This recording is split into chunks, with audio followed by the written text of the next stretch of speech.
There is a boundary around you right now, one you will never see, never touch, never cross. And yet, it is one of the most precisely measured things in all of science. Welcome to the Sleepy Lab. Tonight, you will drift through the edges of what can be known, through the quiet geometry of horizons, and into the strange, still territory that lies beyond the reach of any light. If these slow journeys through the cosmos help you rest, consider subscribing, one sleepy soul at a time. Now, let's begin.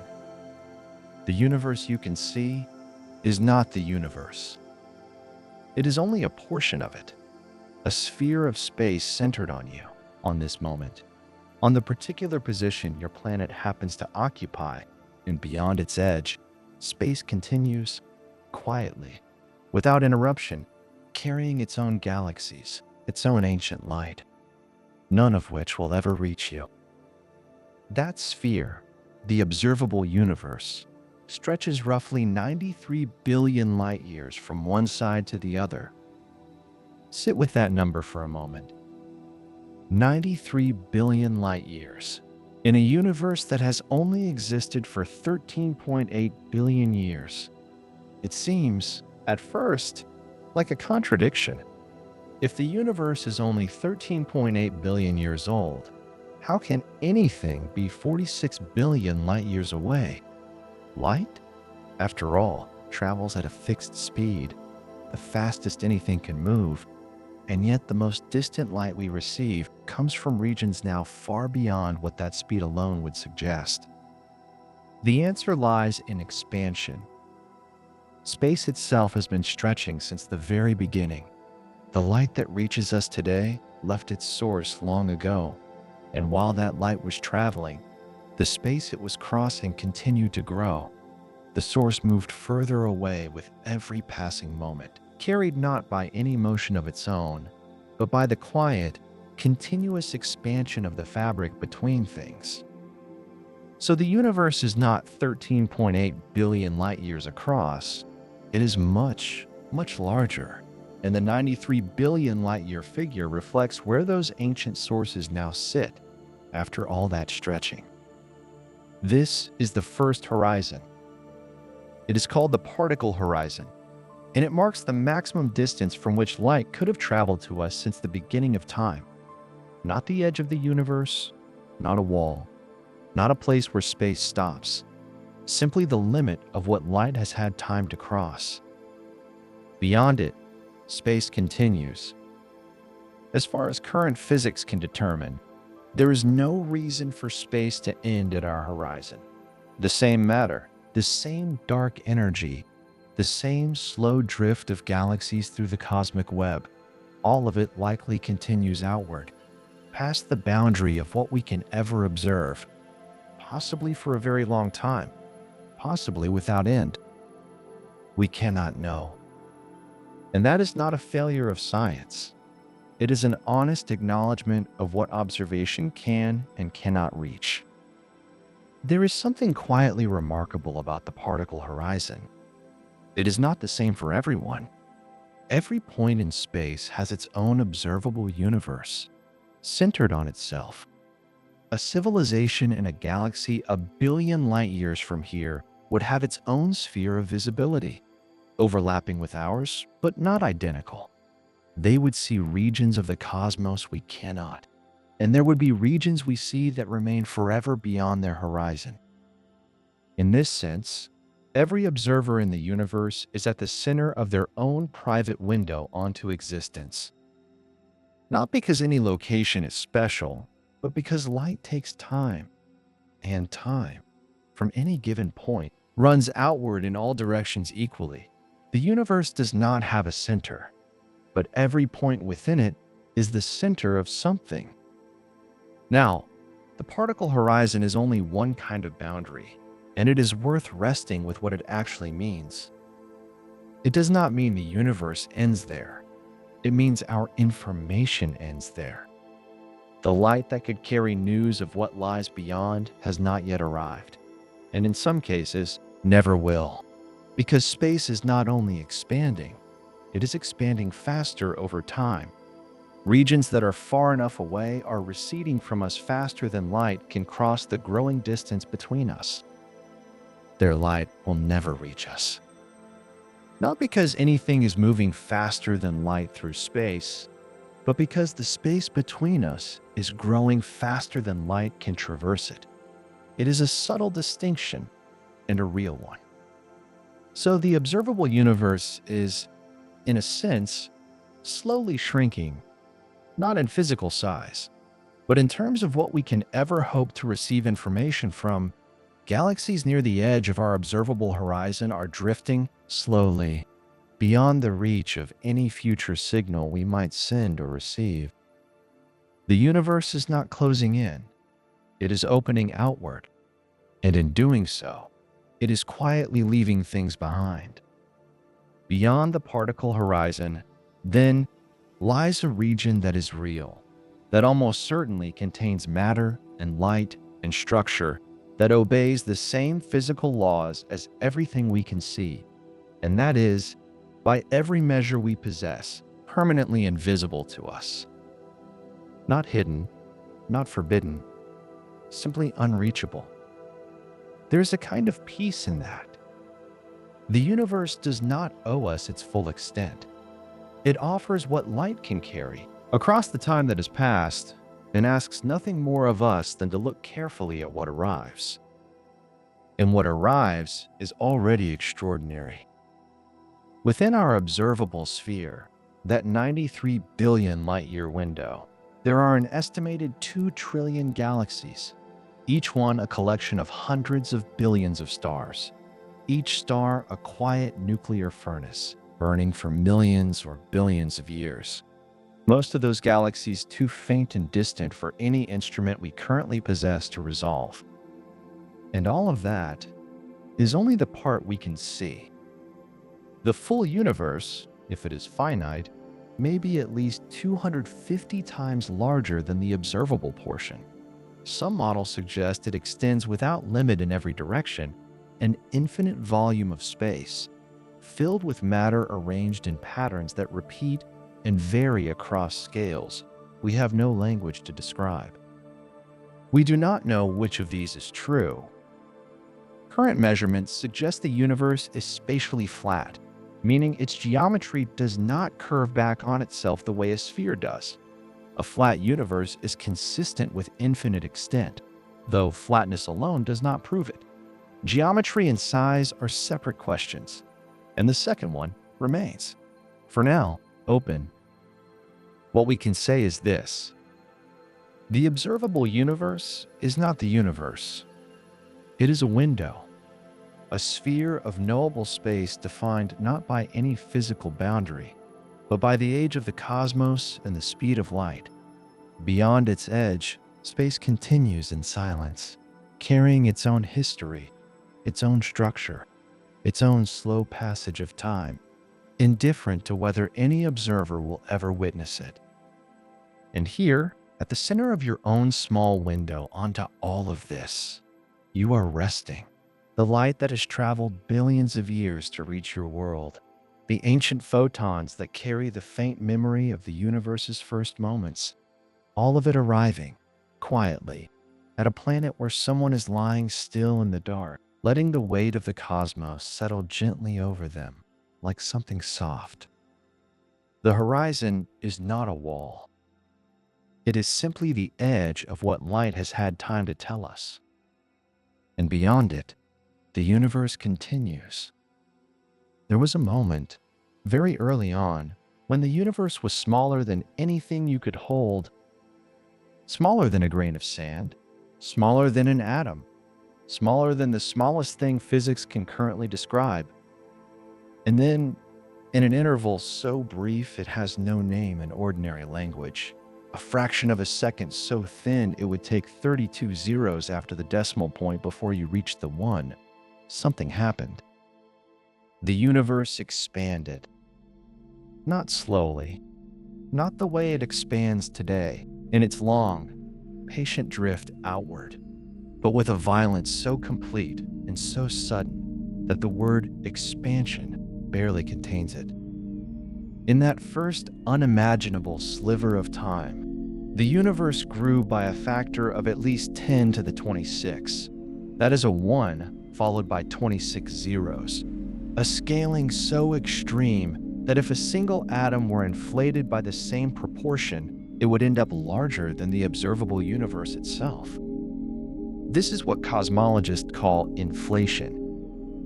And it is one of the quieter revolutions in how we understand where we came from. Before inflation was proposed, there were things about the universe that didn't quite fit. The CMB, that ancient, faint glow of the earliest light, was almost perfectly uniform in every direction. Too uniform. Regions of the sky that should never have been in contact with each other. Regions too far apart for light to have ever passed between them, somehow shared the same temperature to within a fraction of a degree. Inflation offers an answer. If the universe expanded that rapidly from a single, tiny, causally connected region, then what appears to be separate parts of the sky were once the same place. They share a temperature because they were once in contact, and then inflation pulled them apart faster than light could follow. The speed of light is not violated here. Space itself expanded, and there is no law against that. But inflation did something else, something quieter and stranger. At the scales where inflation began, the universe was not smooth. It was threaded with quantum fluctuations, tiny, probabilistic ripples in the density of energy, the kind that arise simply because quantum mechanics requires a kind of irreducible uncertainty in all things. Under ordinary circumstances, those fluctuations would have remained microscopic, invisible, averaged away into nothing. But inflation stretched them. It took those infinitesimal wrinkles and pulled them across the sky, magnifying them from the quantum scale to the cosmic scale, imprinting them, faintly but permanently, across the fabric of the early universe. Those fluctuations became the seeds. Wherever the density was slightly higher, gravity pulled more matter in over time. Wherever it was slightly lower, matter drifted away. Over hundreds of millions of years, those tiny differences grew into clouds of gas, into the first stars, into galaxies, into the vast filaments and walls and voids that make up the large-scale structure of the cosmos today. Everything you have ever seen, every star, every planet, every galaxy, in every image ever taken, traces its origin back to a quantum fluctuation, stretched thin by inflation in the first fraction of a second. There is something worth sitting with in that. The largest structures in the observable universe, spanning hundreds of millions of light years, grew from disturbances smaller than anything a microscope could resolve. The universe, in a sense, remembered its own uncertainty and built everything from it. And yet, inflation also did something that places most of the universe permanently beyond our reach. When space expanded that rapidly, it did not expand only within what would become our observable region. It expanded everywhere. And the vast majority of that expansion carried space beyond any horizon we could ever see. Think of it this way. Before inflation, the region that would become our entire observable universe was extraordinarily small. After inflation, that same region was still only a tiny fraction of the whole. The rest, the overwhelming majority of the universe's volume, was pushed outward, beyond the distance light could ever cross to reach us. The observable universe, for all its scale, 93 billion light-years across, containing an estimated 2 trillion galaxies, is, by most estimates, a small fraction of what exists. How small a fraction is genuinely uncertain. Some models suggest the full universe is at least 250 times larger than the observable portion, in terms of volume. That would make the observable universe less than 1 part in 15 million of the whole. and that estimate is considered conservative. Other models suggest the universe is vastly larger still, perhaps without any bound at all. Some cosmological frameworks, following the mathematics of inflation to its logical conclusions, suggest the universe may be effectively infinite in extent. Not infinite in the sense of a poetic exaggeration, but infinite in the precise mathematical sense, a space that continues without limit in every direction, containing matter and structure and the slow passage of time, forever. Whether that is true is not something current science can confirm. The universe's geometry, as measured through the CMB and the distribution of galaxies, is consistent with infinite extent, but consistency is not proof. The question remains open, and it may remain open for a very long time. What we can say is that the universe is almost certainly far larger than what we can see, and that the boundary of our vision is not a boundary of the universe itself. It is a boundary of time, of the finite speed of light, of the age of the cosmos. And the oldest light that has ever reached us, the light that marks the furthest back we can see, is the cosmic microwave background. It was released about 380,000 years after the Big Bang, which sounds like a long time, but against the full 13.8 billion years of cosmic history, it is barely a breath. Before that moment, the universe was opaque, a hot, dense plasma of protons and electrons so tightly packed that photons could not travel freely. Light existed, but it could not move. It scattered almost immediately, absorbed and re-emitted in an endless, tangled web of interactions. Then, as the universe expanded and cooled, something changed. The temperature dropped to roughly 3,000 Kelvin, and at that temperature, electrons and protons combined for the first time into neutral hydrogen atoms. The plasma cleared, and the light that had been trapped, the light that had been scattering endlessly through that hot fog, was suddenly free to travel. It has been traveling ever since. That light is the CMB. It arrives at our instruments from every direction, almost perfectly uniform, carrying the faint imprint of those quantum fluctuations that inflation had stretched across the sky. Its temperature today is just 2.725 Kelvin, barely above absolute zero, because the expansion of the universe has stretched its wavelength from visible light all the way into microwaves over the course of 13.8 billion years. It is the oldest thing we can observe, and it is a wall, in a sense, not a physical wall, but a wall of time. Beyond it, the universe existed, but no light from that era can reach us.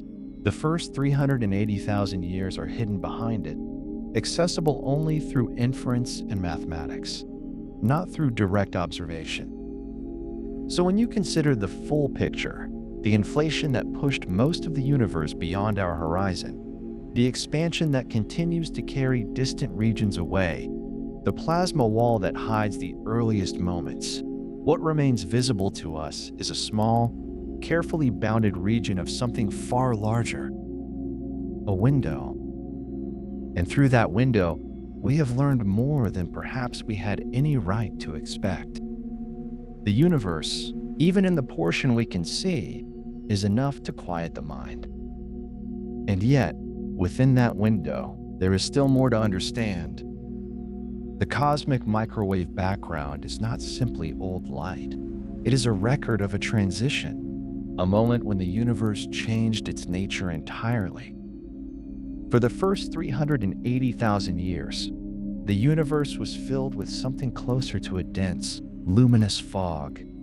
Protons and electrons moved freely, unbound, and photons could not travel more than a short distance before colliding with one of them. Light was trapped. The universe was opaque in the way that the interior of a star is opaque, not dark, but so bright and so dense that nothing could pass through it cleanly. Then, as the universe expanded and cooled, something shifted. The temperature dropped to roughly 3,000 Kelvin, and at that temperature, electrons slowed enough to be captured by protons. Hydrogen atoms formed, quietly, across the entire universe, in what cosmologists call recombination, though it was, in truth, the first time these particles had ever combined at all. And the fog cleared. Photons that had been scattering endlessly, bouncing from particle to particle, were suddenly free.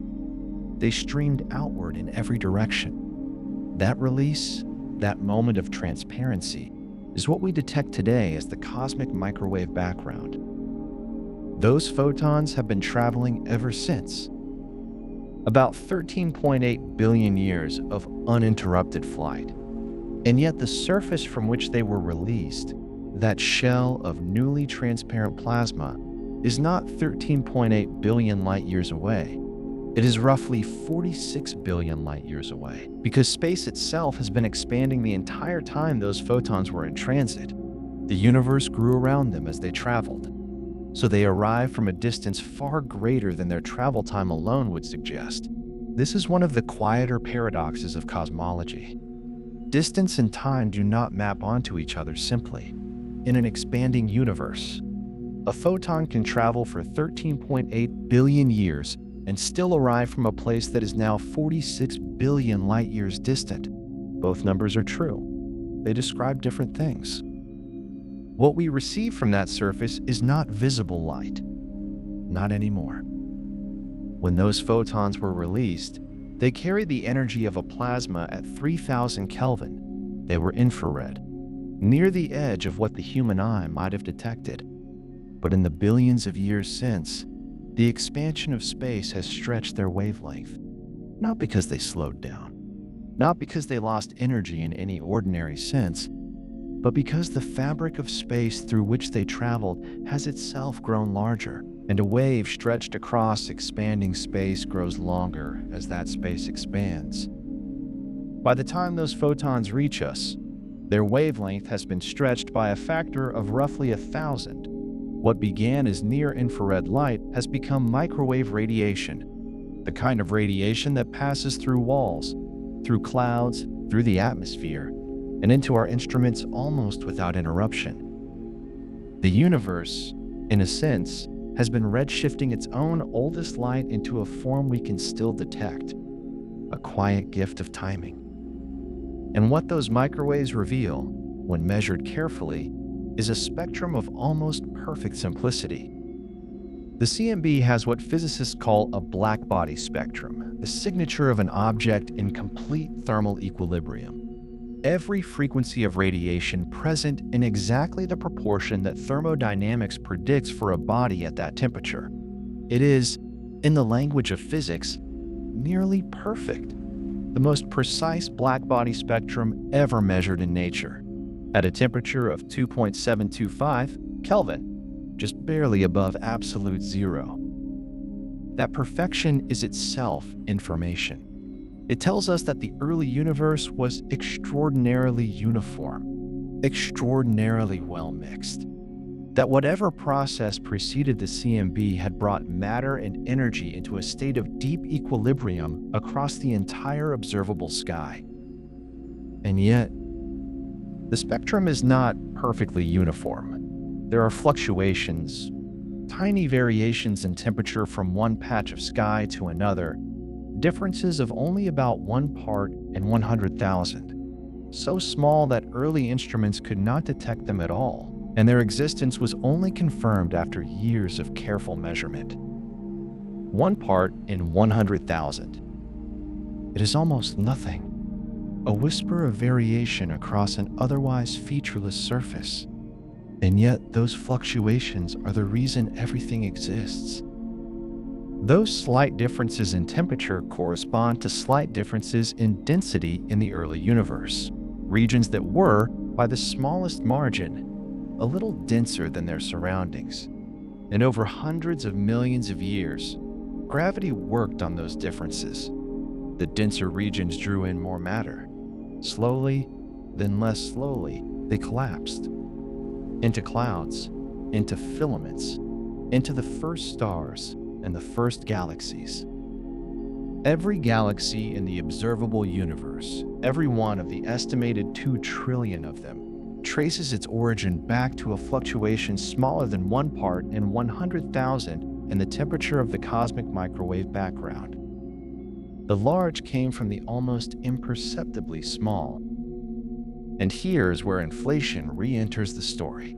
Those fluctuations were not random in the way that chaos is random. They have a specific pattern, a specific distribution of sizes and amplitudes that inflationary cosmology predicted before the measurements were made. The theory said that quantum fluctuations, stretched to cosmic scales during the inflationary epoch, would leave a particular imprint on the CMB, a particular relationship between the sizes of hot and cold patches across the sky. When the measurements came in, the match was precise. Not approximate, not suggestive. Precise, within the limits of what current instruments can resolve. The anisotropies in the CMB, the technical name for those temperature variations, fit the predictions of inflationary models with a fidelity that is, by the standards of observational science, remarkable. This is what gives cosmologists confidence in a theory that describes events at timescales and energies far beyond anything that can be recreated in a laboratory. Not because inflation was assumed, but because it predicted something specific and the universe confirmed it. That confirmation does not mean every detail of inflationary theory is settled. There are competing models. There are parameters that remain uncertain. The precise mechanism of inflation, the energy scale at which it occurred, the question of whether it ended cleanly or continued in some regions, these remain open. But the broad picture, the idea that the universe underwent a period of extraordinary rapid expansion that stretched quantum fluctuations into the seeds of cosmic structure, that picture is supported by the CMB in a way that is difficult to explain otherwise. So when you hold all of this together, the opaque plasma, the moment of recombination, the freed photons, the stretched wavelengths, the near-perfect blackbody, the 1 in 100,000 fluctuations, the match to inflationary predictions, what you have is not a collection of separate facts. It is a single, coherent story. A story that begins in conditions we cannot directly observe, passes through a moment of transparency that we can, and leaves its signature written across the entire sky in microwaves, so faint they carry almost no energy at all. And we read it. With instruments, with mathematics, with decades of careful work by people who spent their lives learning to listen to the quietest signal in the universe. The CMB is, in a sense, the universe speaking about its own beginning. Not loudly, not dramatically, but with a precision that, if you sit with it long enough, becomes its own kind of stillness. That stillness carries something worth resting in for a moment. Because what the CMB tells us is not only about light and plasma and the early universe, it tells us about what the universe is made of. And when you look at those numbers, really look at them, they are quietly strange. Everything you have ever seen, every mountain, every ocean, every person, every star, visible to the naked eye on a clear night, all of it is made of ordinary matter. Protons, neutrons, electrons, the familiar building blocks of chemistry and biology and everything we have ever touched. And yet ordinary matter makes up only about 5% of the total energy content of the universe. 5%. The rest is something else entirely. About 27% is what cosmologists call dark matter. It does not emit light, it does not absorb light, it does not interact with the electromagnetic force in any way we have yet detected. And yet it is there, inferred from the way galaxies rotate, From the way light bends around clusters of mass that are far too heavy for the visible matter alone to account for, from the way large-scale structure formed in the early universe. Dark matter shaped the cosmic web. It provided the gravitational scaffolding into which ordinary matter fell, condensed, and eventually became galaxies and stars. Without it, the universe as we know it would not have assembled itself the way it did. We do not know what dark matter is. That is worth saying plainly. After decades of searching, no particle detector has made a confirmed direct detection. Several candidates have been proposed and constrained. The search continues, but the gravitational evidence for its existence is, at this point, overwhelming. It is one of those cases where science is certain something is there and genuinely uncertain about what that something is. And then there is the remaining 68%. This is dark energy. Dark energy is, in some ways, even stranger than dark matter. Because dark matter at least behaves like matter. It clusters. It has mass. It responds to gravity. Dark energy does not cluster. It is distributed uniformly through space, as far as we can tell. And rather than pulling things together, it pushes them apart. It is the reason the universe's expansion is not slowing down. It is accelerating. This was discovered in the late 1990s, when two independent teams of astronomers were measuring the brightness of distant supernovae, stellar explosions whose intrinsic luminosity is well understood, making them useful as distance markers. Both teams expected to find that the expansion of the universe was gradually decelerating under the pull of gravity. Instead, they found the opposite. The universe is expanding faster now than it was in the past. Something is driving that acceleration. That something is what we call dark energy. Its physical nature remains one of the deepest open questions in all of science. It may be the energy of empty space itself, a property of the vacuum, constant and unchanging. Or it may be something that evolves over time, a field of some kind that we do not yet have the tools to fully describe. The simplest model, the one that fits the data best so far, treats it as a fixed property of space, a cosmological constant. But even that simplest description carries a profound puzzle, which we will return to in time. For now, what matters is what dark energy does. It stretches space, continuously, in every direction. And because it is a property of space itself rather than a force acting across space, it does not thin out as the universe grows. More space means more dark energy, which means more expansion, which means more space. The process feeds itself. And this has a consequence that is easy to state but takes a moment to fully absorb. The observable universe is shrinking. Not in the sense that the region of space we can see is getting smaller in absolute terms.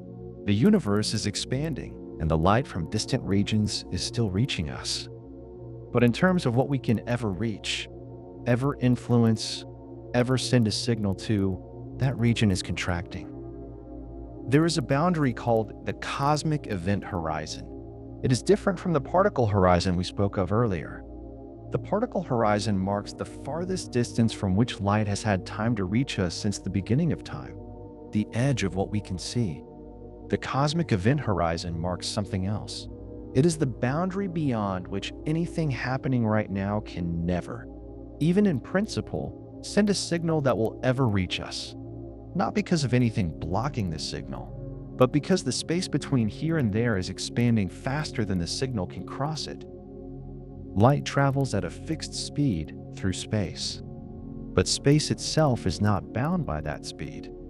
And in a universe with accelerating expansion, there are regions where space is receding from us faster than light can travel.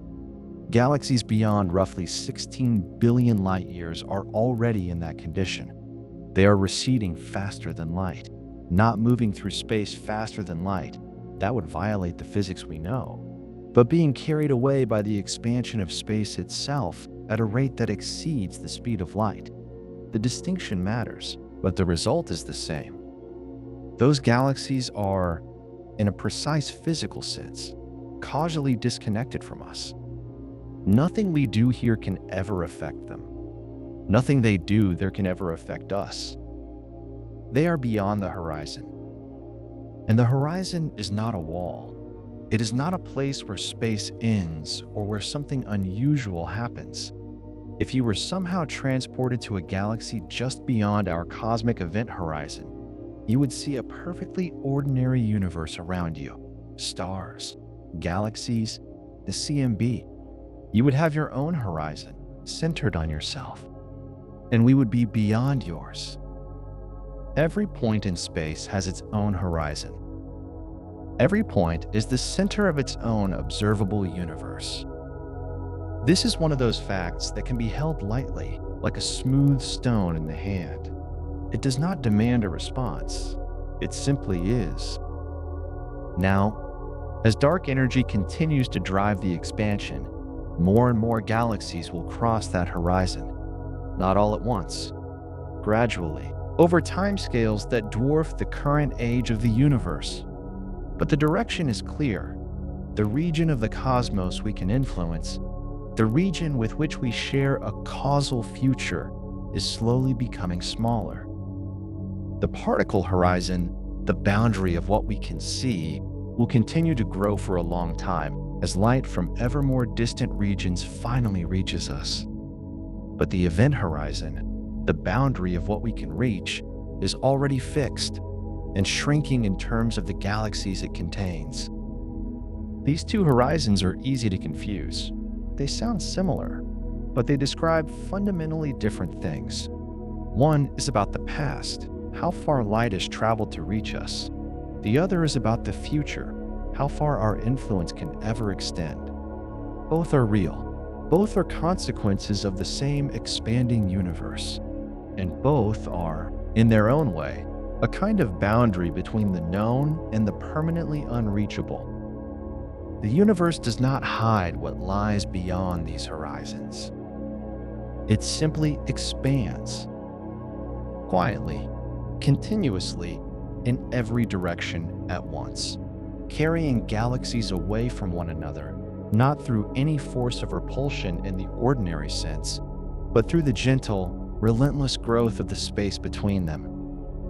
And somewhere out there, beyond the horizon, the universe continues, carrying its own history in directions we will never see.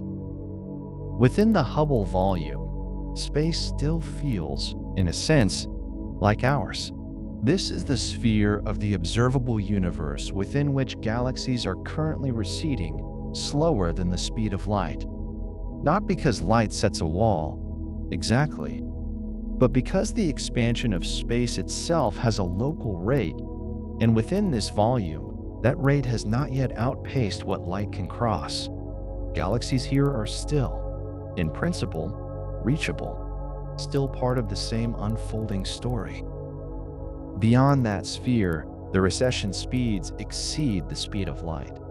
Not because anything moves faster than light through space, but because space itself is growing, and there is no law against space expanding quickly. The speed of light governs motion through space. It says nothing about the expansion of space itself. That distinction is quiet, but important. And so the Hubble volume is not a hard edge. It is more like a tide line, the place where the current becomes too strong to swim against. Inside it, the universe is structured, deeply, intricately structured, in ways that took billions of years and the full weight of gravity to arrange. If you could step back far enough to see hundreds of millions of light years at once, the universe would not look like a scattering of galaxies. It would look like something woven. Filaments of matter stretch across the dark, long threads of galaxies and gas connecting one dense region to another. Between them, vast, empty spaces. voids so large that 100 Milky Ways laid end to end would not cross them.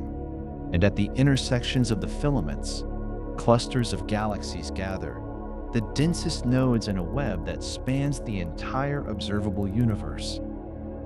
This is the cosmic web. It was predicted before it was seen. Computer simulations in the late 20th century, running the equations of gravity and dark matter forward from the early universe, produced structures that looked exactly like this. Threads and voids and clusters emerging naturally from the mathematics. When galaxy surveys finally mapped the real sky in enough detail, the match was quiet and precise.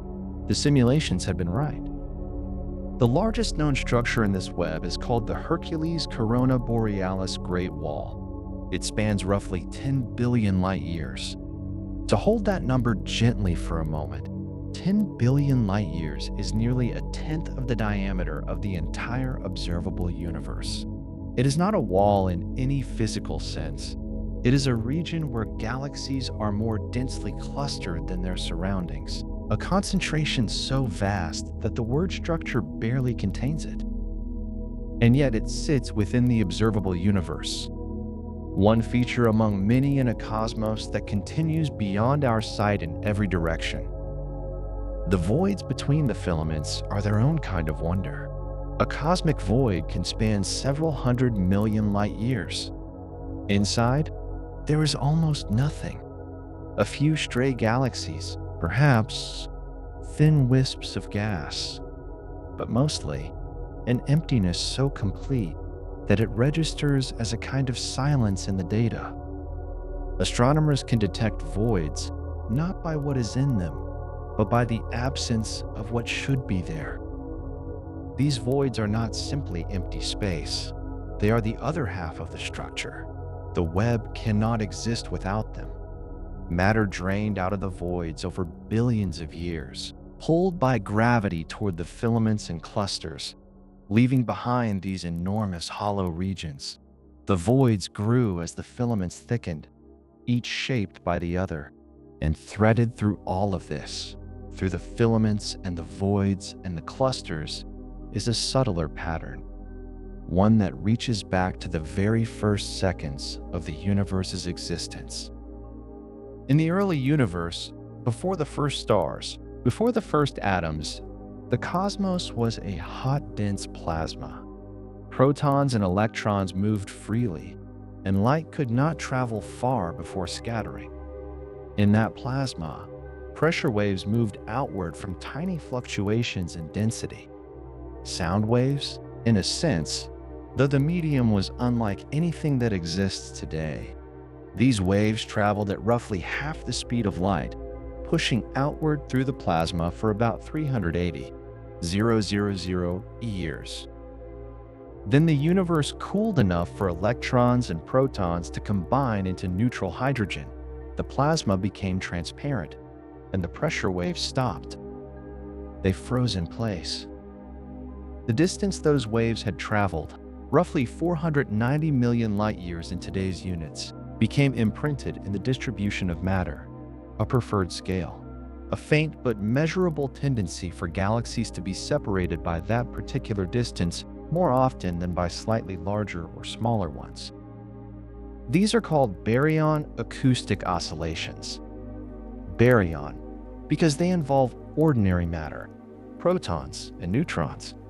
Acoustic, because they were pressure waves. Oscillations, because the plasma rang like a bell, briefly, before going silent. The imprint is subtle. It does not announce itself in any single galaxy or cluster. It only appears when you measure the statistical distribution of millions of galaxies across enormous volumes of space. A gentle excess of pairs separated by that characteristic distance. A ripple in the data preserved across 13 billion years. Astronomers have measured it, carefully, painstakingly, using surveys that mapped hundreds of millions of galaxies across the sky. And the signal is there, quiet and consistent. A fossil of sound from an era before the first star had formed. It is one of the most elegant confirmations in modern cosmology. Not because it is dramatic, but because it is so old. The universe encoded a pattern in its earliest moments, and that pattern survived through the formation of galaxies, through billions of years of gravitational evolution, through the slow drift of expansion, and arrived intact in our data. The same physics that governed a plasma smaller than a solar system now shows up in the arrangement of galaxies across hundreds of millions of light years. There is something worth resting with in that. The large-scale structure of the universe is not random. It is not chaos. It is the accumulated result of processes that began in the first fractions of a second, written across the largest scales we can observe.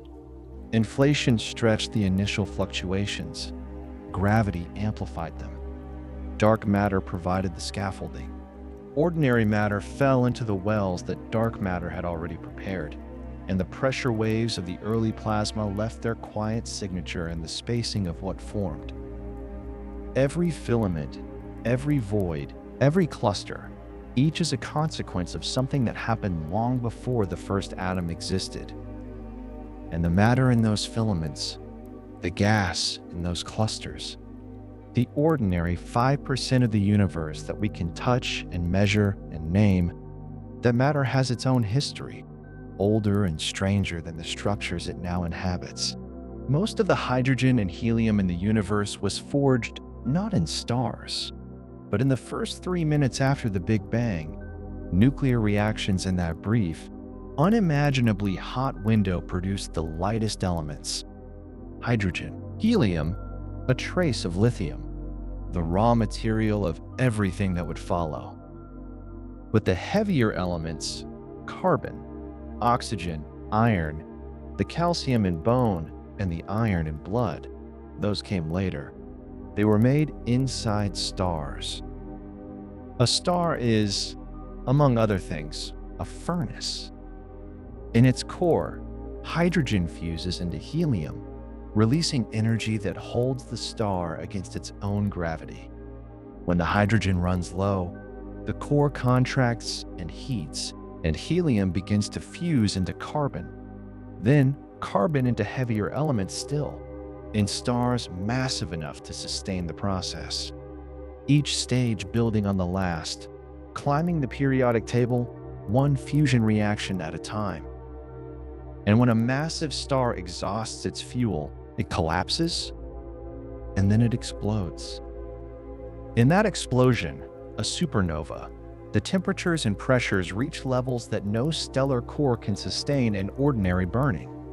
Elements heavier than iron are forged in those final moments, scattered outward into the surrounding space, along with everything the star had built across its lifetime.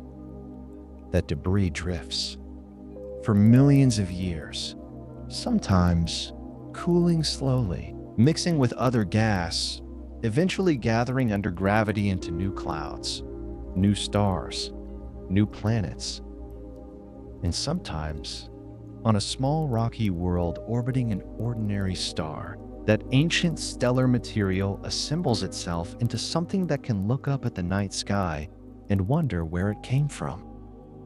The answer, as far as we can tell, is everywhere. And so, the material that makes up everything you are, every atom of carbon, every trace of iron in your blood, was once part of that drifting debris, scattered across space by stars that lived and died long before our sun existed. It is a quiet thing to hold. That the universe did not simply produce you, it recycled itself into you across billions of years and countless stellar lifetimes. And you are not alone in that. Every rocky world, every moon, every grain of dust orbiting any star in any direction, all of it assembled from the same ancient process. The same fusion, the same collapse, the same slow drift and gathering. Repeated across a volume of space so large that the mind cannot hold it whole. Within what we can observe, the sphere of space from which light has had time to reach us, There are an estimated 2 trillion galaxies. 2 trillion, each one a collection of hundreds of billions, sometimes trillions, of stars. Each of those stars a furnace, burning through the same sequence of fusion reactions, building the same elements, scattering them in the same way when it dies. The scale of it is not something to grasp all at once. It is something to let settle slowly, the way a stone settles through still water. 2 trillion galaxies, and most of them we cannot see. Not because they are hidden behind anything, but simply because they are too faint, too distant, too far along the curve of an expanding universe for our instruments to resolve. They are there, as far as we can tell, carrying their stars, their dust, their ancient light, but beyond the reach of any telescope we have yet built. The ones we can see, we have studied carefully, and among them, some of the most distant confirmed objects we have ever observed sit at what astronomers call high redshift, a measure of how much the universe has expanded since the light we are receiving was first emitted. Redshift is worth pausing on for a moment. It is not simply a measure of speed, though it is sometimes described that way. When a galaxy is moving away from us, the light it emits is stretched, the wavelength grows longer, and longer wavelengths correspond to redder light, hence the name. But in an expanding universe, the stretching is not quite the same as ordinary motion. It is the fabric of space itself that is expanding, and as it expands, it carries the wavelength of a photon with it, stretching it as the photon travels. So redshift, in cosmology, is really a record of how much the universe has grown since that photon began its journey. A galaxy with a redshift of 1 means the universe has doubled in size since that light was emitted. A redshift of 10 means the universe was roughly 1/11th of its current size when that light left its source. And at a redshift of 10, the universe was less than 500 million years old. 500 million years sounds like a long time, but the universe is nearly 14 billion years old now. 500 million years is early, very early. A time when the cosmos was still assembling its first large structures, still finding its shape.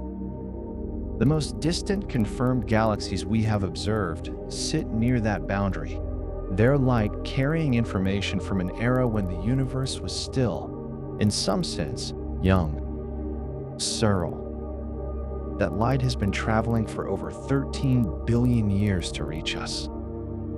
And the source of it, the galaxy that emitted it, is now far beyond where that light originated, carried outward by the expansion of space to a distance we could never reach, even if we tried.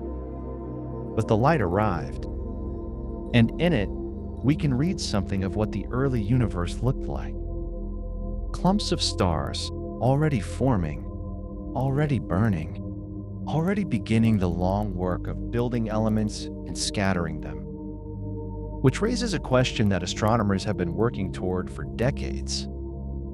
If we can see galaxies from when the universe was 500 million years old, what came before them? The first stars. They are called population 3 stars, a name that reflects the order in which astronomers classified stellar generations, working backward through time. Population 1 stars are the youngest, richest in heavy elements, like our Sun.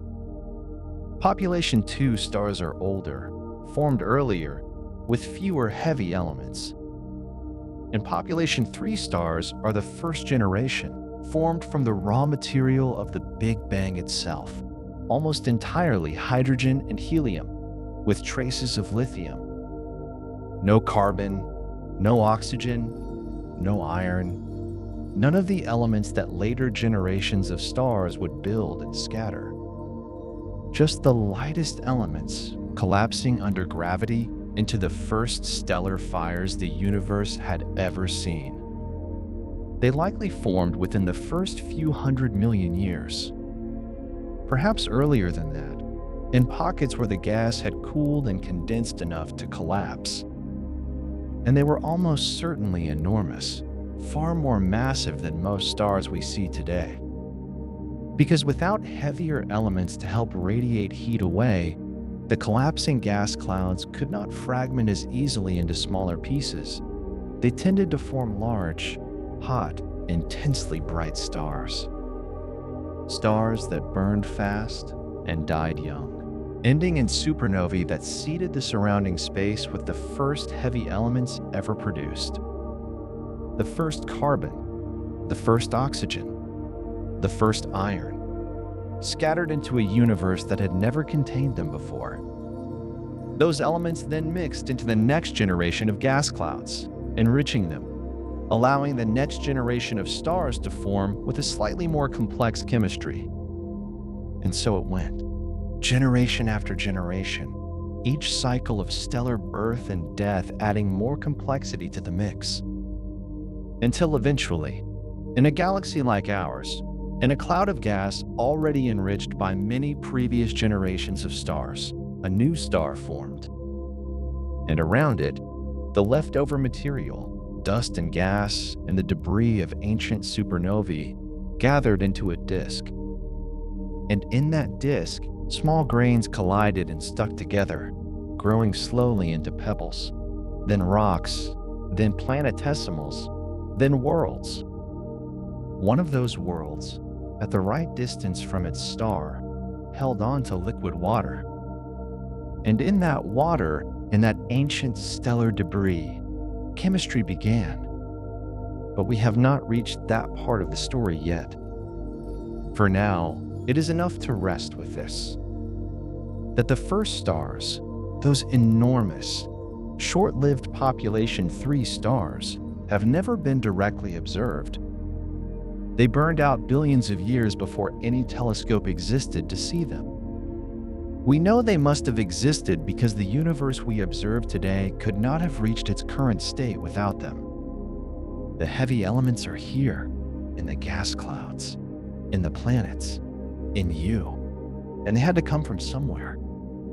The first stars are that somewhere, invisible to us now, but written into everything that came after, into every galaxy we can see at high redshift, already glowing with second-generation stars, into every supernova remnant drifting through the interstellar medium, into the ground beneath any world that formed from enriched material, into the carbon in every living thing that has ever existed. As far as we know, the first stars left no light we can detect, but they left everything else. And somewhere, in the quiet expansion of space beyond the farthest galaxy we have ever seen, their remnants are still drifting, cooling, part of a universe that has been building on itself, quietly, for nearly 14 billion years, and is not finished yet. And yet, the building continues. Even now, in the present universe, the work of accumulation goes on. Gravity gathers what was scattered. Light carries information across distances that take longer to name than to cross. And in the spaces between galaxies, there are tools, quiet, patient tools, that allow us to see further than we otherwise could. One of them is gravity itself. When a massive object sits between us and something more distant, its gravity bends the path of light. Not because light has mass, but because mass curves the fabric of space and light follows that curve faithfully. The result is a kind of natural lens. A galaxy cluster, or even a single large galaxy, can bend and amplify the light of something far behind it, bringing into view objects that would otherwise be too faint, too distant, too small against the dark to register at all. Astronomers call this gravitational lensing, and it has allowed us to see galaxies from the universe's earliest chapters, Galaxies that formed when the cosmos was only a few 100 million years old. Galaxies we would never have found without the quiet assistance of intervening mass. It is a strange kind of collaboration. The foreground object knows nothing of what it is doing. It simply exists, and its existence bends space, and that bending becomes a window. There is another window, smaller and more deliberate. In the early 1990s, a telescope was pointed at a region of sky that appeared, to all ordinary observation, to be empty. A patch of darkness near the handle of the Big Dipper, a region chosen precisely because nothing obvious was there. The telescope held its gaze for nearly 10 days, collecting photons one by one from the faintest possible sources. What came back was not emptiness. In that patch of sky, a region smaller than a grain of sand held at arm's length, there were thousands of galaxies. Spiral galaxies, elliptical galaxies, irregular smears of ancient light, each one containing hundreds of billions of stars. Some of them so distant that their light had been traveling since the universe was less than 1 billion years old. The Hubble Ultra Deep Field did not discover something unusual. It discovered what is usual. That in any direction, in any apparently empty corner of the sky, the universe is full, quietly, densely, almost incomprehensibly full. And that fullness extends in every direction, to the very edge of what light has had time to cross. 2 trillion galaxies, roughly within the observable volume, most of them too faint for any current instrument to resolve, most of their stars burning without any eye to see them, most of their planets, if they have planets, turning in silence. And beyond all of that, beyond the last galaxy we can detect, beyond the surface of last scattering where the cosmic microwave background was released, beyond the particle horizon that marks the edge of our observable reach, space continues. There is no wall there, no boundary where the laws of physics change or where matter stops existing. The observable universe is not the universe. It is only the portion of the universe from which light has had time to reach us in the roughly 13.8 billion years since the beginning. Beyond that horizon, as far as we can reason, the same physics applies, the same constants, the same forces, the same tendency of hydrogen to collapse under gravity and ignite into stars, the same tendency of stars to forge heavier elements and scatter them when they die, the same carbon, the same iron, the same slow accumulation of complexity from simple beginnings. There is no reason to expect otherwise. And that quiet expectation, that the laws we have discovered here extend without interruption into regions we will never see, is itself one of the more grounded assumptions in all of science. If the universe is infinite, and current measurements are consistent with that possibility, then what follows from it is difficult to hold in the mind without letting it dissolve into abstraction. But it is worth trying, slowly.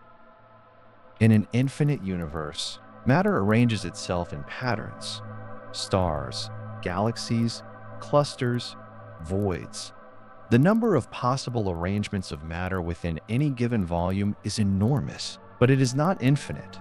Quantum mechanics places a limit on how finely matter and energy can be subdivided, which means that within any finite region of space, the number of distinct configurations is finite, however large. And if space is infinite and matter fills it, then every finite configuration must eventually repeat, not because the universe is cyclical, but simply because there is no other option. Infinite space with finite local arrangements means repetition, somewhere, at some distance. The nearest region of space, statistically identical to our entire observable universe. Every galaxy, every star, every arrangement of matter within 46 billion light-years would lie at a distance so large that the number itself becomes almost ceremonial. roughly 10 to the power of 10 to the power of 118 meters away, a number that has no name in ordinary language, a distance that cannot be visualized, only acknowledged. And yet, if the universe is truly infinite, that region exists, quietly, unreachably, a copy of everything we have ever observed, sitting in the dark at a distance that makes the observable universe seem like a single grain of sand on an infinite shore. There may be no way to ever know. And then there is a stranger possibility still. Inflation, the rapid expansion that occurred in the universe's first fraction of a second, may not have been a single event that ended cleanly. Some models suggest that inflation, once begun, tends to continue, that the quantum processes driving it are such that inflation ends in some regions while continuing in others, that the universe we inhabit formed when inflation ended in our particular region, releasing its energy into the hot, dense state we call the Big Bang, while elsewhere, inflation continued and continues still. In this picture, called eternal inflation, the universe is not a single expanding bubble, but an endlessly generating foam of bubbles, each one a separate region where inflation ended and a new cosmos began. Each one potentially vast, potentially infinite on its own terms. Each one carrying its own history, its own first stars, its own slow accumulation of structure.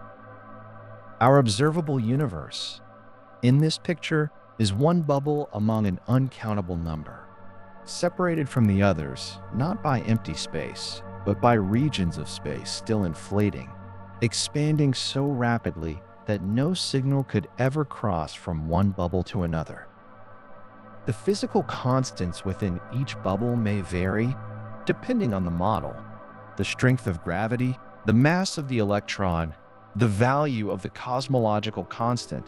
These may not be fixed across all bubbles, but may settle into different values as each bubble forms, the way a crystal can form with different structures depending on conditions. Or they may all be the same. The models do not yet agree, and the observations that could distinguish between them have not been found. What is worth holding gently is that eternal inflation is not a speculation invented for its own sake. It is a consequence, not yet confirmed, not yet ruled out, of the same inflationary physics that successfully explains the flatness of the universe, the uniformity of the cosmic microwave background, and the pattern of temperature fluctuations that seeded every galaxy we have ever seen. It is an inference, careful, tentative, honest about its own uncertainty. And it points toward a universe, or a structure beyond the universe, so large, so varied, so quietly indifferent to any single observer, that the mind can only approach it the way the eye approaches a very distant light. Not grasping it, only receiving it. And yet, even that careful inference, that picture of bubble universes forming and drifting apart in an ever-expanding inflationary sea, carries within it a question that is almost too quiet to ask. What would those other bubbles be like? Not in the way a story imagines other worlds, but in the way physics, following its own logic, is forced to consider the possibility that the constants we take for granted, the numbers that govern how matter behaves, how forces reach across distance, how energy binds itself into form, may not be universal in the deepest sense. They may be local. In some models of eternal inflation, each bubble universe that nucleates out of the inflating background does not inherit a fixed set of physical laws.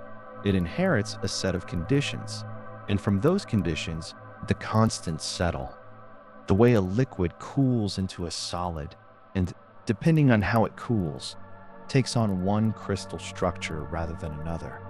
The same atoms, a different arrangement, a different set of properties emerging from the same underlying material. In one bubble, The strength of the force that binds atomic nuclei together might be slightly different. In another, the mass of the electron, that small, quiet particle whose properties govern chemistry, and therefore biology, and therefore everything that has ever thought or grown or decayed, might settle at a different value. A universe where that mass were even modestly larger or smaller would be a universe where atoms as we know them could not hold their shape, where molecules could not form, where the long, patient chemistry that eventually produced living things would have no foothold. Whether such bubbles exist is not known. Whether the constants truly vary across them, or whether some deeper principle fixes them everywhere, is not known. The models that predict variation are consistent with what we observe, but consistency is not confirmation. A story can be consistent with the facts without being true. What has not been found is any direct evidence of another bubble universe. And the search has been genuine. Some models carry a specific, testable prediction. If two bubble universes were to collide, not violently, not in the way objects collide, but through a kind of geometric intersection as their boundaries met, the collision would leave a mark, a faint, circular imprint on the cosmic microwave background, a subtle distortion in the oldest light we can observe, pressed into it at the moment of contact, like a thumbprint in cooling wax. Cosmologists have looked for that imprint, carefully, in the data from satellites that mapped the microwave background with extraordinary precision. They have looked for the circular patterns that a bubble collision would produce, and they have not found them. That absence does not rule out the multiverse. The collision, if it happened, may have occurred in a direction we cannot see. The imprint, if it exists, may be too faint for current instruments, or the specific model that predicts collisions may simply not be the right one, while other models, ones that do not predict detectable collisions, remain untouched by the null result. Science moves carefully here. It holds the hypothesis without either embracing it or discarding it. It continues to look. And in that patient, unresolved looking, there is something worth resting with for a moment. The boundary of what we can know is not a failure. It is a feature of honest inquiry. The universe is not obligated to arrange itself so that every true thing about it is accessible to the instruments of one small species on one small planet in one unremarkable corner of one observable region. The fact that we have found the boundary at all, that we can say, with some precision, here is where our evidence ends, is itself a kind of knowledge, quiet, humbling, real. There is another number that lives at the edge of what cosmology can explain. It is called the cosmological constant. Its history is long and, in a certain light, almost tender. When Einstein first wrote down the equations that describe how matter and energy curve the fabric of space-time, the equations implied a universe that could not stand still. It would expand, or it would contract. It could not simply be. At the time, the prevailing assumption was that the universe was static, eternal, unchanging in its large-scale structure. And so Einstein introduced a term into his equations, a constant, a kind of mathematical counterweight that would hold the universe in balance, preventing it from collapsing under its own gravity. He called it the cosmological constant. Years later, when observations confirmed that the universe was not static, that it was expanding, that galaxies were moving apart, that the cosmos had a history and a direction, Einstein set the constant aside. It had been introduced to solve a problem that turned out not to be a problem. He is said to have considered it his greatest mistake.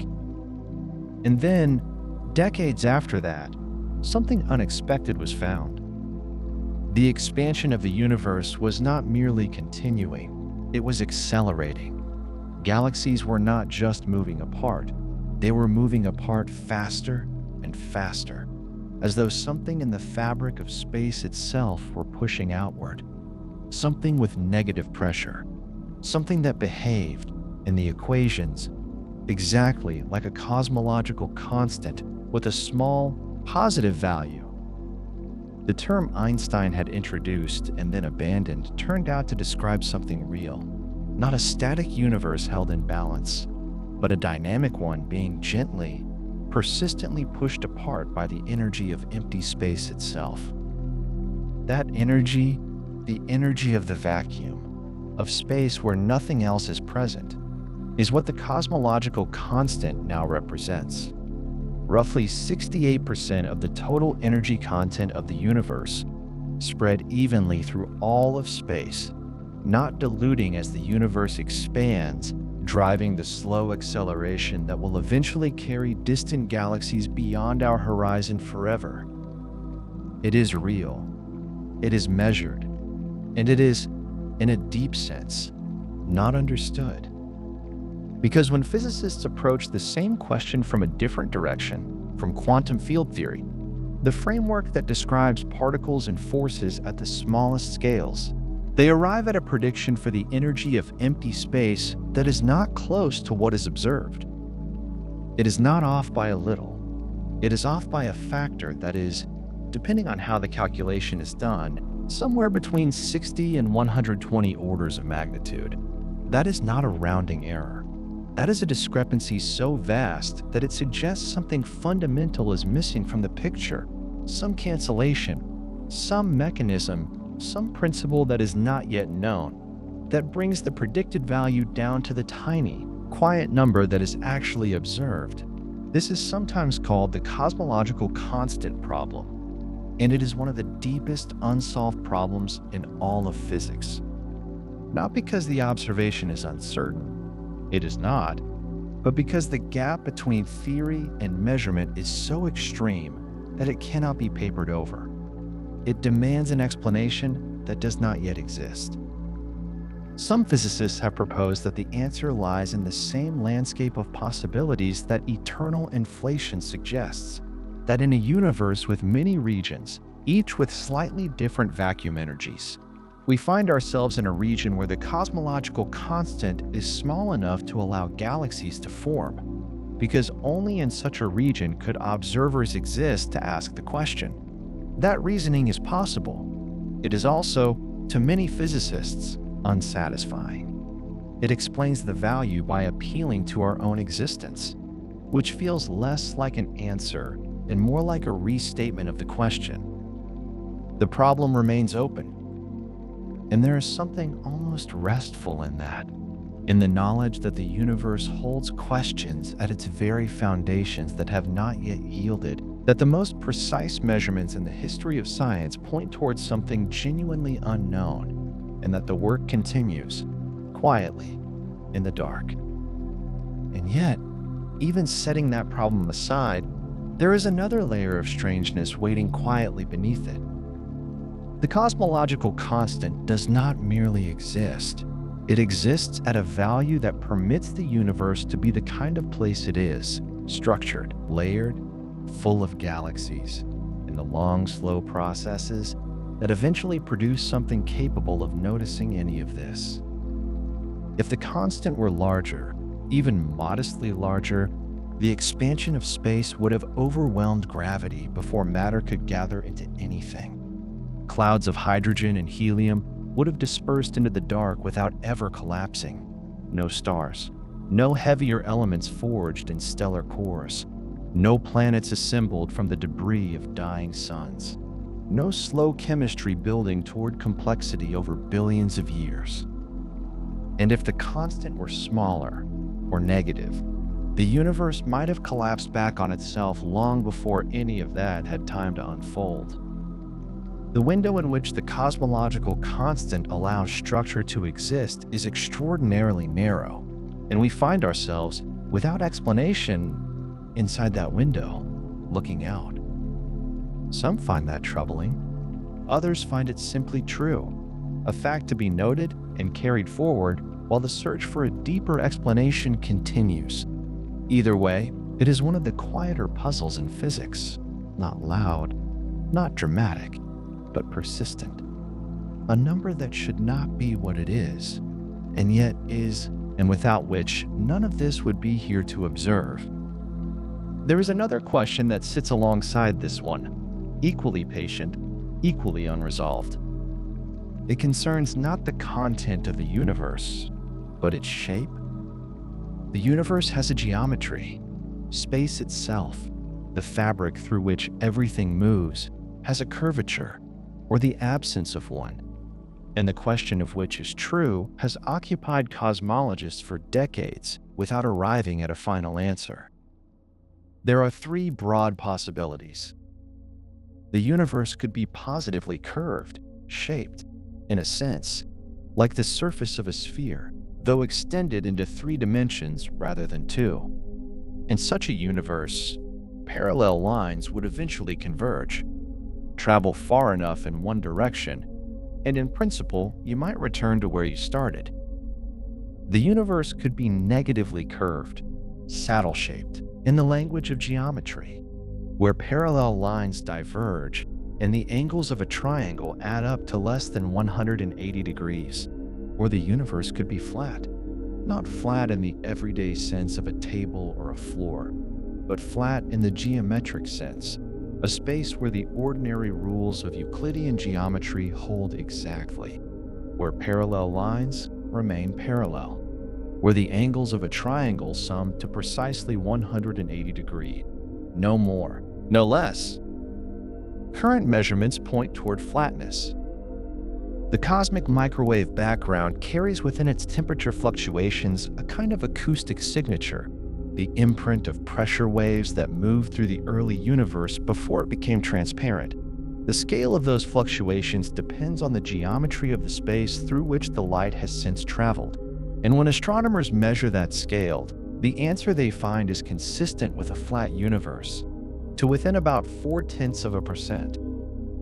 That is a remarkably precise constraint. It does not prove flatness absolutely. The uncertainty, though small, remains, but it places very tight limits on how curved the universe could be without that curvature showing up in the data.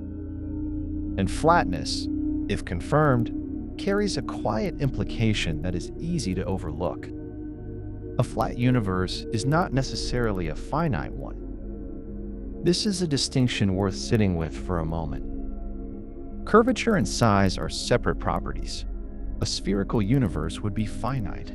You could, in principle, circumnavigate it. But a flat universe carries no such constraint. It can be flat and still extend without limit in every direction. Flatness describes the geometry of space, not the amount of it. An infinite flat universe is entirely consistent with everything we observe. So the measurements that suggest flatness do not tell us the universe is bounded.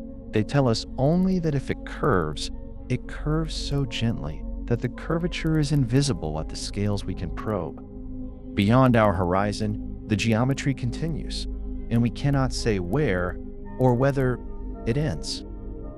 There is one more test that astronomers have quietly applied to this question. If the universe has a non-trivial topology, if it wraps around itself in some way, like the surface of a torus, or folds back through some other configuration, then the same distant region of space might be visible from Earth in more than one direction. Light from a single galaxy or a single patch of the early universe could reach us along multiple paths, arriving from different parts of the sky. If that were true, we might see matching patterns in the cosmic microwave background, the same features repeated, rotated, reflected, appearing in 2 places at once. Astronomers have looked for those patterns carefully. So far, none have been found. That absence does not rule out a non-trivial topology entirely. It only means that if the universe does wrap around itself, the scale on which it does so is larger than our observable horizon, placing the repetition, if it exists, permanently beyond our view. The universe may be simply connected and infinite, or it may fold back on itself at a scale we cannot reach. The data, as it stands, cannot distinguish between those possibilities. And so the shape of the universe, one of the most fundamental questions one could ask about the space we inhabit, remains, for now, an open question with a very precise non-answer. Flat, as far as we can tell, and beyond that, unknown. Running alongside all of this is a number that astronomers have spent nearly a century trying to pin down: the Hubble constant.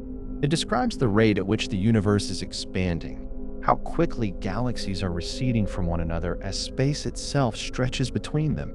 Its value is expressed in a unit that takes a moment to absorb: kilometers per second per megaparsec. For every megaparsec of distance, roughly 3.25 million light years, a galaxy recedes at a certain number of kilometers per second. Current estimates place that number somewhere between about 67 and 73. That range is not a sign of carelessness. It reflects a genuine tension between two different methods of measurement, each carefully executed, each arriving at a slightly different answer. One method uses the cosmic microwave background, the oldest light in the universe, combined with the standard cosmological model to infer how fast the universe must be expanding today. That approach tends to yield a value near the lower end of the range. The other method uses distance ladders built from nearby stars and supernovae, direct observations of the local universe, and tends to yield a value closer to the higher end. The gap between them is small in absolute terms, but it is larger than the uncertainties in either measurement. And that discrepancy, quiet, persistent, stubbornly refusing to resolve, may be pointing towards something the standard model does not yet account for. New physics, perhaps. A property of dark energy that changes over time. An additional species of particle in the early universe. Something that shifts the expansion history in a way that reconciles the two measurements. Or perhaps one of the measurements carries a systematic error that has not yet been identified. That possibility has not been ruled out either. The tension is real. Its cause is not yet known. And it sits at the center of modern cosmology. A small numerical disagreement that may, in time, open into something much larger. The universe expands. The rate of that expansion is measured, and the measurement, precise as it is, still holds a question inside it, one that the next generation of instruments may begin to answer, slowly, in the years ahead. And yet, that question, the one sitting quietly inside the Hubble tension, does not exist in isolation. It lives inside a larger framework, a model that has, by almost any measure, earned its place at the center of modern cosmology. That model is called Lambda CDM. The name is not poetic. Lambda refers to the cosmological constant, the term that describes the energy density of empty space, the engine of accelerating expansion. CDM stands for cold, dark matter, the slow-moving, invisible scaffolding around which ordinary matter gathered and grew. Together, they form the backbone of the standard cosmological model. And what that model can do is, in its quiet way, extraordinary. It describes the entire history of the observable universe, from the first fractions of a second after the Big Bang to the present moment, nearly 14 billion years later, using only 6 free parameters. 6 numbers, adjusted once to fit the data, and then left in place. With those 6 numbers, Lambda CDM predicts the precise pattern of temperature fluctuations in the cosmic microwave background. It predicts the large-scale distribution of galaxies, the filaments, the walls, the vast, empty voids between them. It predicts how much ordinary matter exists, how much dark matter, how much dark energy. And it predicts something else, something older than any galaxy, older than any star. It predicts the abundance of the lightest elements. In the first 3 minutes after the Big Bang, the universe was not yet a place where stars could form, where atoms could hold together, or light could travel freely. It was a furnace, dense beyond imagination, hot beyond any temperature that exists in the universe today. Protons and neutrons collided and fused in a process called Big Bang nucleosynthesis. In those 3 minutes, the universe made hydrogen. It made helium, trace amounts of lithium, and then the temperature dropped too far. The density fell too low, and the window for that kind of nuclear fusion closed permanently. What emerged from those 3 minutes has never changed in its proportions. Roughly 75% hydrogen by mass, roughly 25% helium. That ratio, 1 part helium for every 3 parts hydrogen, is not a coincidence. It is a precise prediction of the model, confirmed by measurements of ancient, nearly pristine gas clouds that have not been significantly altered by stellar processing. The universe, in its first moments, wrote a recipe, and the recipe has been legible ever since. The helium in the universe is not, for the most part, made in stars. Stars make helium too. It is the ash of hydrogen fusion, the quiet product of every moment a star shines. But the helium that fills the cosmos in its vast proportions was already there, forged in the first 3 minutes, before a single star had ignited. That is one of the quieter confirmations of the model, the universe's oldest chemistry, still visible in the oldest gas. Lambda CDM also describes something subtler, the way the universe's dominant energy component has shifted, slowly, over time. In the beginning, the universe was ruled by radiation, photons and neutrinos moving at the speed of light, carrying the overwhelming majority of the universe's energy. For the first 47,000 years or so, radiation set the pace of everything. The rate of expansion, the behavior of matter, the temperature of the whole. 47,000 years is an almost incomprehensible span of time by human standards. And yet, in the life of a universe, now nearly 14 billion years old, it is a brief opening chapter.